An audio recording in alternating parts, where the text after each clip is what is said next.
Network जियो पाकिस्तान के लिए। खबर शामिल करते हैं खड़ियांवाला से। दिलदार परवेज की रिपोर्ट के मुताबिक जहां ऑल प्राइवेट स्कूल अलायंस की हंगामी मीटिंग का इनेकाद हुआ, वहां अजलास में तमाम निजी तालीमी अदारों के नुमाइंदे भी शरीक थे।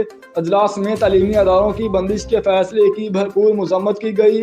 प्राइवेट स्कूल अलायंस के अहदेदारों का कहना था कि हुकूमती फैसला सरासर बच्चों के तालीमी और निजी अदारों के माशी कत्ल के मुतरादिफ है। गुज़िश्ता लॉकडाउन ने बेशतर अदारों का पहले ही दिवालिया निकाल दिया है, जबकि वालिदैन भी अपने बच्चों के तालीमी मुस्तकबिल को लेकर परेशान हैं।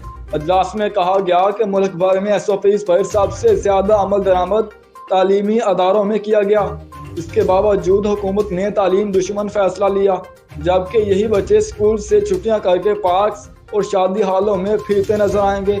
प्राइवेट स्कूल एसोसिएशन ने हुकूमत से अपने फैसले पर नज़रसानी की दरख्वास्त करते हुए कहा कि तालीमी अदारों को खोलकर बच्चों का तालीमी नुकसान होने से बचाया जाए, जबकि निजी अदारों को माशी तबाही और लाखों लोगों को बेरोजगार होने से बचाने के लिए भी बंदिश के फैसलों को वापस लिया जाना ज़रूरी है।